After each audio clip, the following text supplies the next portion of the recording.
Dichoso todo aquel que teme al Señor, que anda en sus caminos. Cuando comas el trabajo de tus manos, dichoso serás y te irá bien. Tu mujer será como vid que lleva fruto a los lados de tu casa, tus hijos como plantas de olivo alrededor de tu mesa. Así será bendecido el hombre que teme al Señor. Que te bendiga el Señor desde Sión, y que veas el bien de Jerusalén todos los días de tu vida, y que veas a los hijos de tus hijos. La paz sea sobre Israel. Los Salmos 120 a 134 son llamados de Salmos de los peregrinos. ¿Por qué? Bueno, si os fijáis en vuestras Biblias, viene el título Cántico Gradual, o Cántico de los Degraus, ¿no? Y ahí en el título de los Salmos de 120 a 134. ¿Por qué eso? Ese título se debe a que estos salmos los cantaban los peregrinos que subían gradualmente a Jerusalén para las 3 fiestas más importantes que se celebraban en Jerusalén. Primero, la fiesta de los panes sin levadura. Segundo, la fiesta de la fiesta de la cosecha o de las primicias.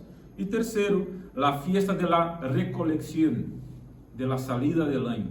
Eso está en Éxodo 23, 14 a 17.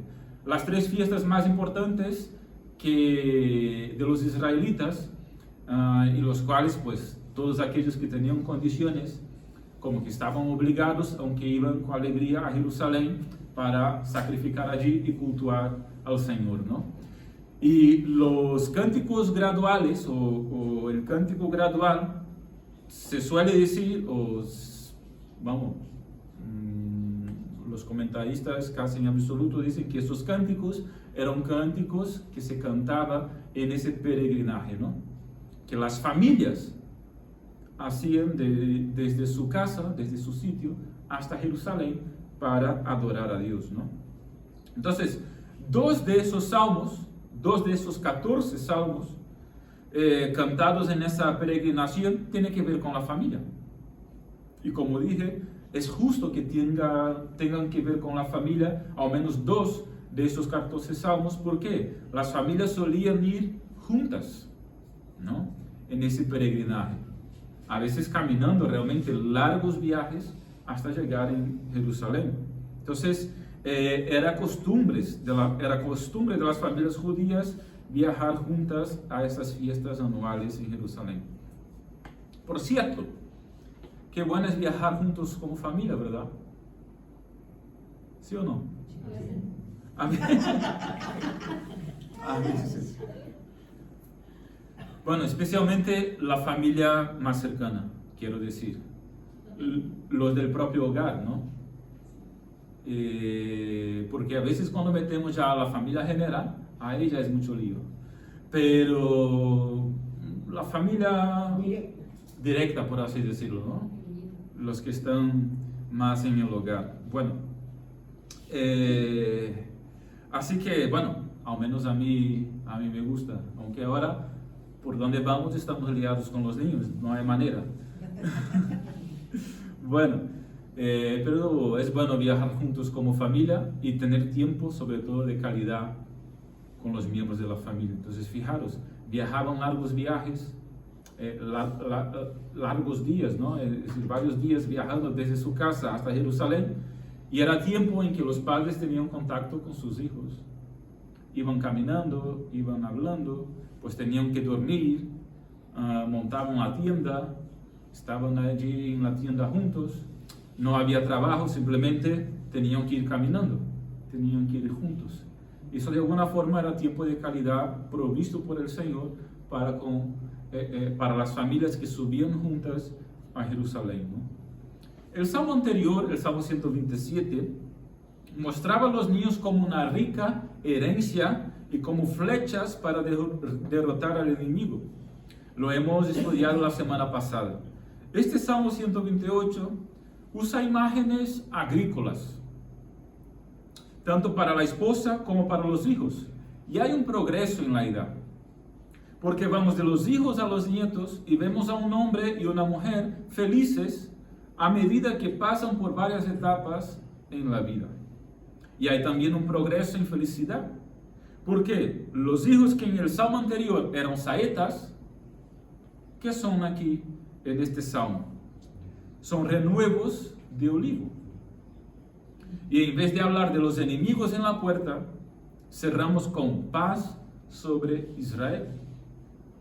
Así pues, paso a paso, estamos ascendiendo, por así decirlo, en esos cánticos graduales, ¿no? La palabra bendición es clave aquí en ese salmo, el Salmo 128, y se usa 4 veces, pero es la traducción de 2 palabras diferentes en hebreo. ¿Cuáles son?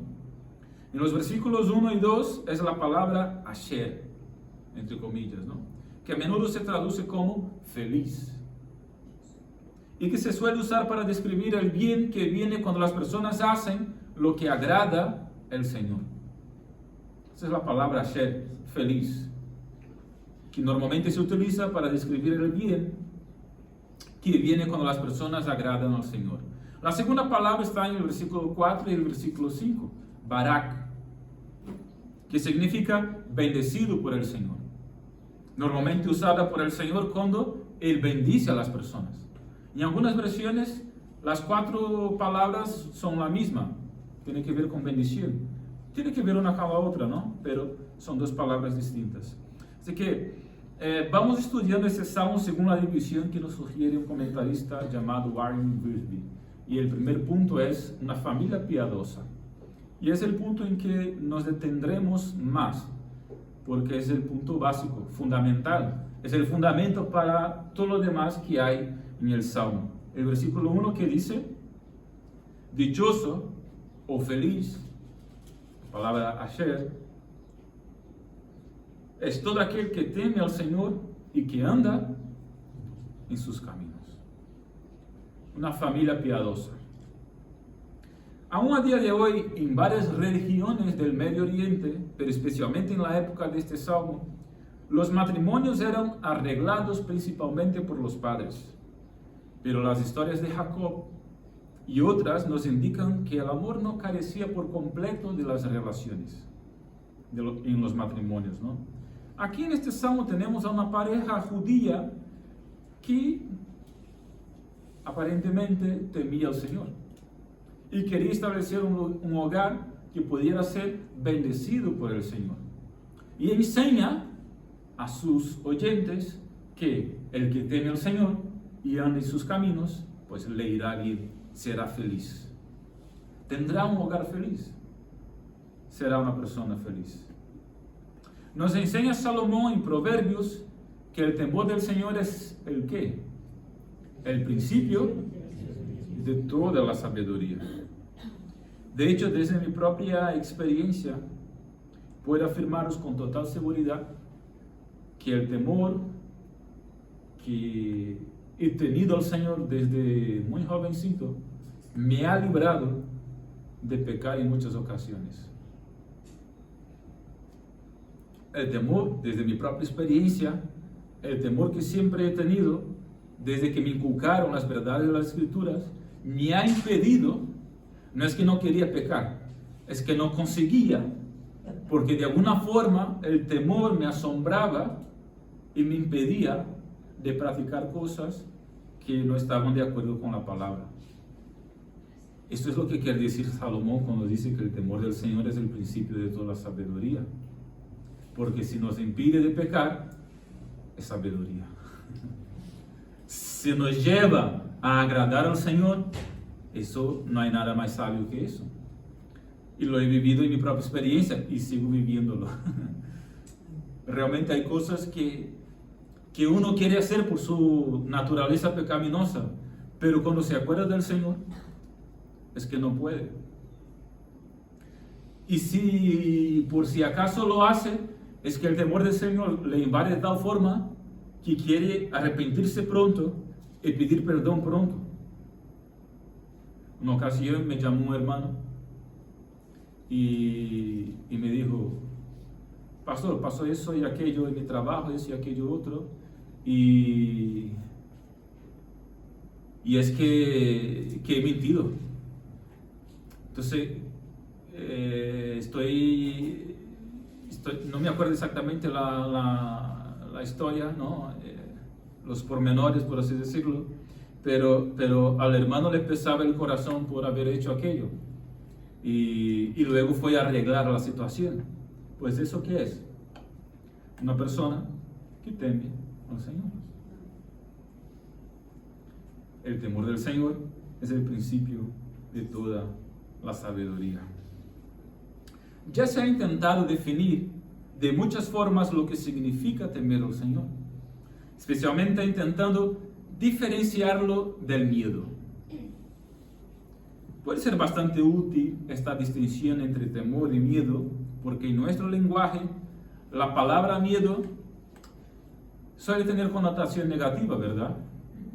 Y la palabra temor al Señor, pues la queremos ver de forma positiva.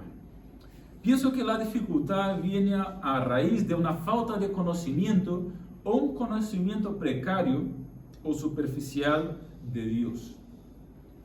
C.S. Lewis refleja bien esa cuestión en su libro más famoso, El león, la bruja y el ropero. En la historia contada por Lewis, que se pasa en un mundo imaginario de animales parlantes llamado Narnia, Aslan es un gran león que representa a Cristo. Y dijo C.S. Lewis: la gente que no ha estado en Narnia piensa a veces que una cosa no puede ser buena y terrible al mismo tiempo. Y si los niños alguna vez pensaron así, ahora fueron sacados de su error, porque cuando trataron de mirar la cara de Aslan, solo pudieron vislumbrar una melena dorada y unos ojos inmensos, majestuosos, solemnes y irresistibles. Se dieron cuenta de que eran incapaces de mirarlo, porque tenían temor. La idea está clara: Dios es bueno y terrible a la vez. No me gusta citar mucho a C.S. Lewis porque me gusta mucho a él y no quiero siempre citarlo. Pero bueno, caía muy bien en esa parte, ¿no? En esa verdad. Dios es bueno y terrible a la vez, y temerle es sabiduría. Debemos acercarnos a Él con osadía, con la osadía de la intimidad proporcionada por Cristo y con la reverencia que nos requiere su perfecta santidad.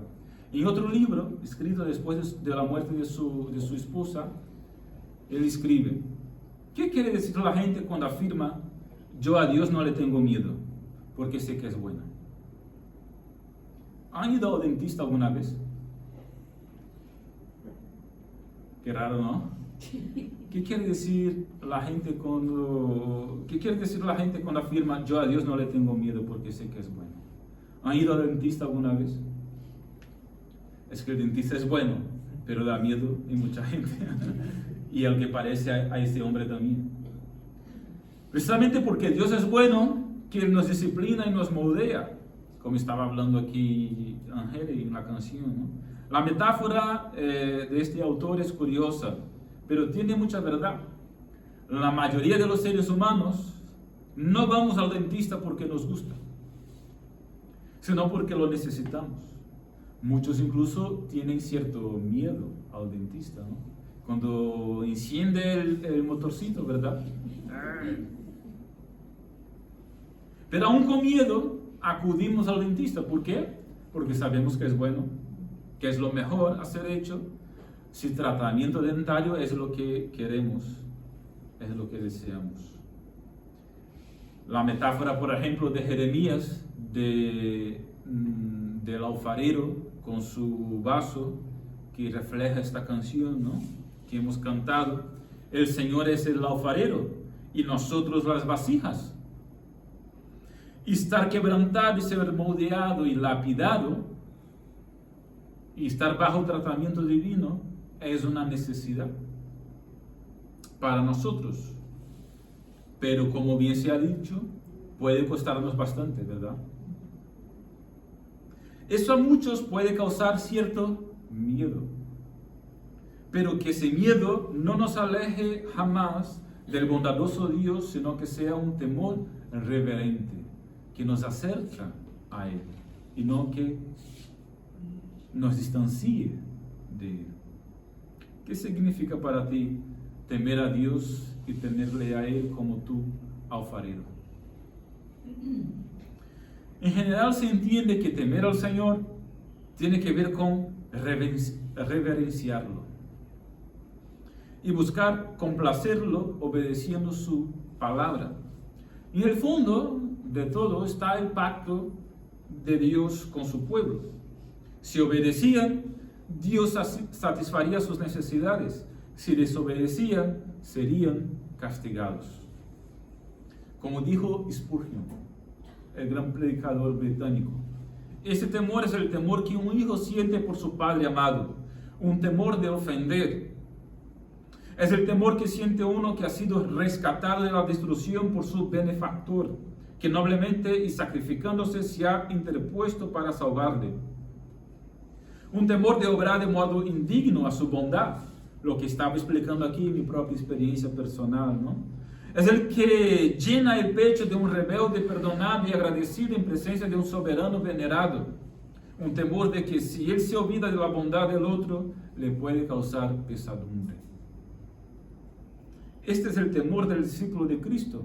Un temor que inspira la reverencia por la majestuosidad de Dios.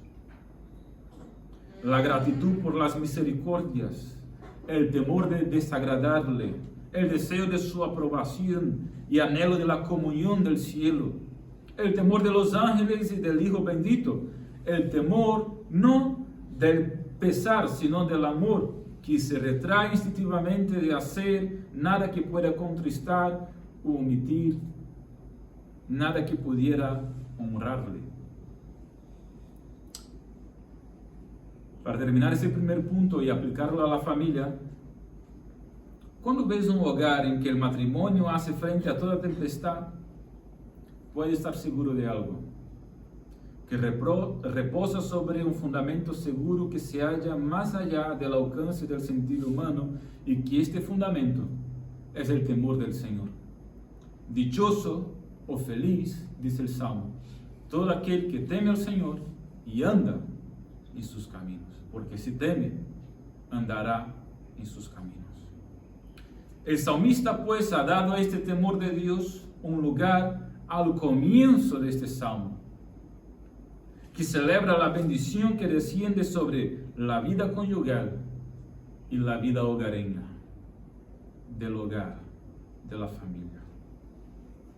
Así se necesitaban 3 para formar un matrimonio feliz: un hombre y una mujer que temen al Señor y aman al Señor, y luego el propio Señor,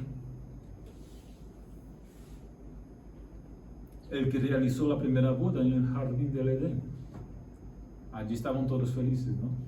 Adán, Eva y el Señor, porque ¿quién realizó la boda de ellos? El mismo Dios, ¿no? Vale, pues vamos al versículo 2. Y a ese versículo lo he puesto el subtítulo de trabajadores exitosos. Porque ¿qué dice? Cuando esta persona, cuando este hombre, cuando esta mujer, cuando este hijo de Dios que teme al Señor y anda en sus caminos, cuando esta persona teme al Señor y anda en sus caminos, pues ¿qué ocurre? Comerá del trabajo de sus manos y será feliz, y las cosas le irán bien. El versículo 1 es la base de todo. El temor es la base, y por eso invertimos bastante tiempo ahí en el versículo 1. Ahora, el que teme al Señor será un trabajador exitoso. Es decir, tendrá éxito, será feliz. No es que tendrá mucho dinero, sino es que estará contento. Es distinto, ¿verdad? No es que tendrá muchos recursos, es que estará contento con su vida. Entonces, es el Señor quien le da a su pueblo poder para obtener riquezas. Deuteronomio capítulo 8, versículo 18. Qué fácil es para nosotros pensar que nuestra planificación, habilidad y trabajo duro lo lograron todo. Pero ese no es el caso. Como vimos en el salmo anterior, sin la bendición del Señor, nadie tiene éxito. Ese fue incluso el tema, el título que hemos dado, ¿no?, al Salmo 127. Todo nuestro trabajo es en vano si el Señor nos bendice. Entonces, no es por lo mucho que hacemos, sino porque el Señor bendice. Así que cada judío, por ejemplo, tenía que dar diezmos al Señor, pero el Señor quería que los obreros compartieran el fruto de su obra. Si la nación se dirigió a otros dioses, uno de los primeros lugares a los que el Señor enviaría su juicio fue en el hogar y en el campo. Vemos eso en varios textos del Antiguo Testamento. Pero si tememos a Dios, podemos descartar todo otro tipo de temor. Tememos a Dios, no tenemos que temer a nadie más. Pero si no tememos a Dios, podemos temer a nuestro futuro, a muchas otras personas y a muchas otras circunstancias. ¿A quién o a qué elegiremos temer? Si tememos a Dios, estamos cubiertos. Solo a Él debemos temer. Pero si no tememos a Él, o los hombres que no temen a Él, tendrán muchos otros temores. ¿Qué dijo Jesús a ese respecto? No temáis a los que pueden matar el cuerpo y lanzarlo. No temáis a los que solamente pueden matar el cuerpo, sino temáis a aquel que puede matar y lanzar el alma en el infierno. Es decir, cualquiera puede matar el cuerpo de uno, pero solo Dios puede lanzar uno en el infierno o en el cielo. A ese debemos temer mucho más. Por cierto, a la vista de Dios no sería una bendición que nosotros viviéramos sin esfuerzo, ni que comiéramos el pan no ganado, sino dependiendo de otro. El estado feliz en la tierra es que tengamos algo que hacer y un justo resultado de lo que hacemos. Que tengamos trabajo y un justo resultado, recompensa por ese trabajo. Un trabajo, es decir, un trabajo honrado. Esto con la bendición divina, esto es lo que hemos de desear y es suficiente para todo hombre y mujer que teme al Señor y aborrece la codicia. Teniendo alimento y vestido, como dijo Pablo, estemos contentos con ello. Versículos 3 y 4. Tercer punto. Padres felices. Tu mujer será como vid que lleva fruto, tus hijos como plantas de olivo. Así será bendecido el hombre que teme al Señor. Tanto la vid como el olivo fueron importantes para la economía de Israel, como para la de España también, ¿no? Sigue siéndolo. Que nos diga a nosotros, de Córdoba y Jaén, los productores, los más grandes productores de olivo a nivel mundial. Así que para los judíos no era diferente. Así que el amor de un marido por su esposa está ilustrado por la vid y el olivo en Cánticos capítulo 7, versículos 6 al 9. Las parejas judías querían familias numerosas. A día de hoy no está muy de moda, pero las familias judías les gustaba y querían familias numerosas. Y consideraban a cada niño como una bendición del Señor. La frase "a los lados de su casa", como está ahí en el versículo 3, se refiere a la habitación de la esposa en la parte posterior de la casa. Es decir, lo más lejos posible de la puerta de entrada de la casa. Es como la habitación más al interior de la casa. Esa es la idea aquí, ¿no? La interpretación. Es decir, la esposa fiel que teme al Señor no es infeliz en su propio hogar, cuidando a los niños que ella ama con tanto cariño, y cuidando la casa, el hogar que a ella le pertenece. Pero la esposa infiel que no teme a Dios deja la seguridad y la santidad de su habitación y va en busca de lo que no le conviene. Proverbios capítulo 7, versículos 10 al 13. Un autor comenta: la buena esposa guarda la casa y guarda el hogar. Ella es la casa del esposo y ella es de su esposo, y ella es de su esposo y el esposo es suyo. Leí una ocasión la autobiografía de un gran hombre de Dios llamado John Newton. Él fue capitán de un navío negrero británico que se convirtió al Señor en mitad de la mar, en medio de una tempestad. Y cuenta su historia en su autobiografía, ¿no? De traficante de esclavos a siervo del Señor o algo así, no me acuerdo el título del libro. Además lo leí en portugués y traducirlo, bueno, lo leí hace tiempo. Una historia preciosa. El hombre escribió el himno más famoso, llamado Maravillosa Gracia o Sublime Gracia. Pues eso, lo malo de las traducciones. Sublime Gracia, ¿no? Que en inglés original pues se traduciría, digamos, literalmente como Maravillosa Gracia. Bueno, yo leí su autobiografía y su historia toda me conmovió, pero la frase que él dijo al respecto de su esposa fue la que más me llamó su atención, y recuerdo la historia toda del libro, ¿no? Así resumidamente, como os he contado, pero si una frase que le ha dicho es la única que me recuerdo ipsis literis, es decir, literalmente, ¿no? Y él dijo al respecto de su esposa: Mary, ¿no? Mary, así como todas las buenas esposas, era el hogar, dijo él. Mary, así como todas las buenas esposas, era el hogar. Es decir, es bastante sencillo, ¿no? El hogar para él no era su casa, un edificio, las paredes. El hogar para él era su propia esposa. Donde estuviera con ella, estaría en su hogar. Eso es bonito, ¿no? A mí me pareció lindo, vamos. A mí me pareció muy bonito. Romántico, ¿verdad? Pero muy verdadero, porque realmente yo suelo decir la verdad, que me gusta viajar con ella, por ejemplo. Porque yo antes, pues, yo me quedaba en casa. Yo nunca fui mucho de salir y de viajar y eso.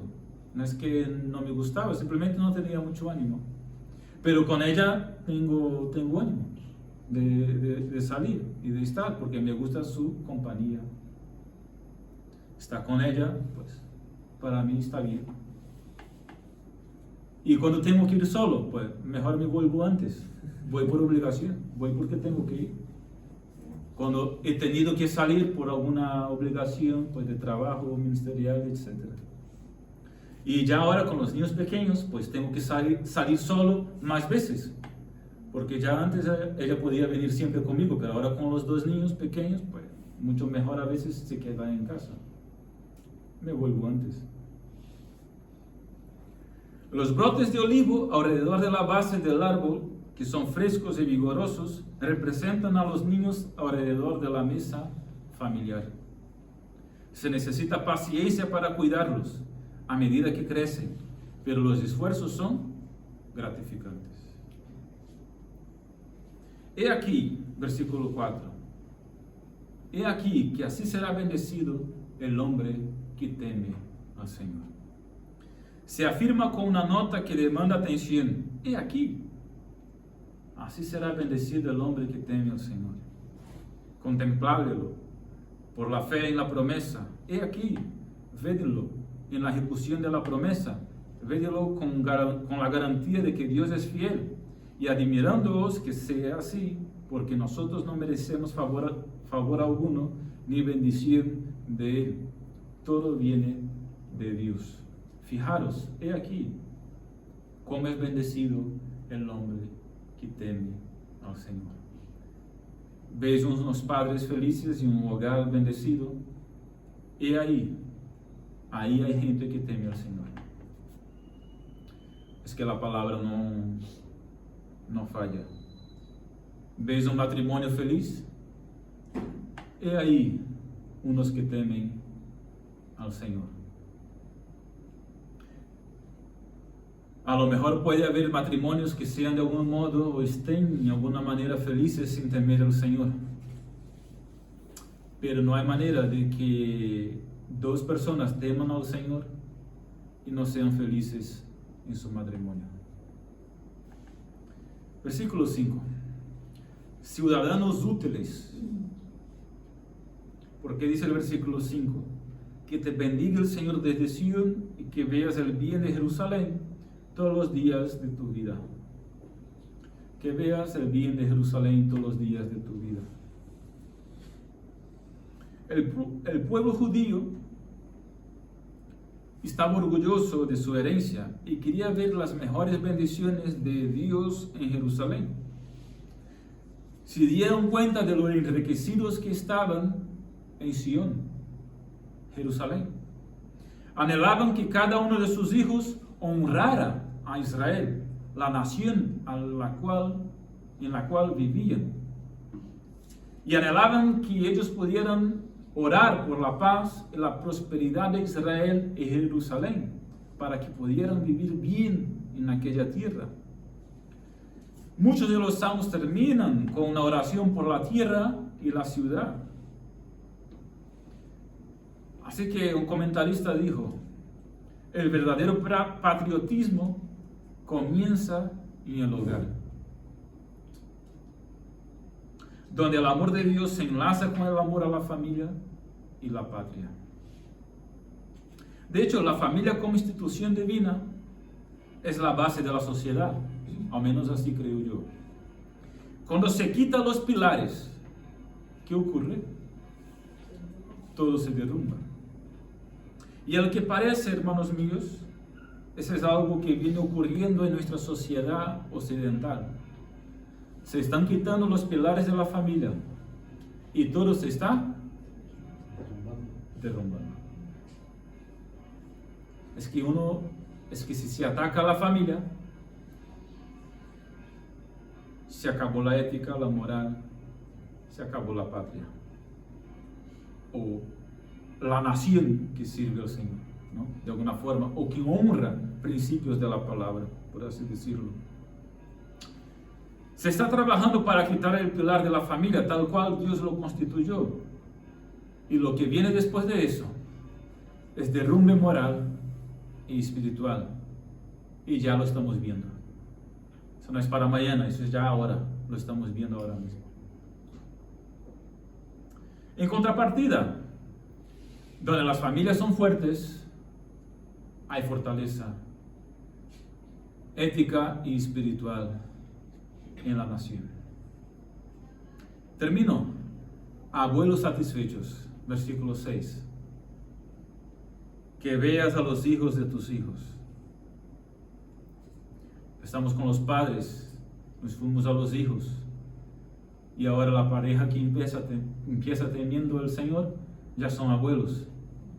Que veas a los hijos de tus hijos.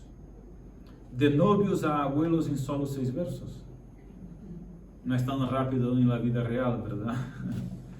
Pero ¿cómo pasa el tiempo?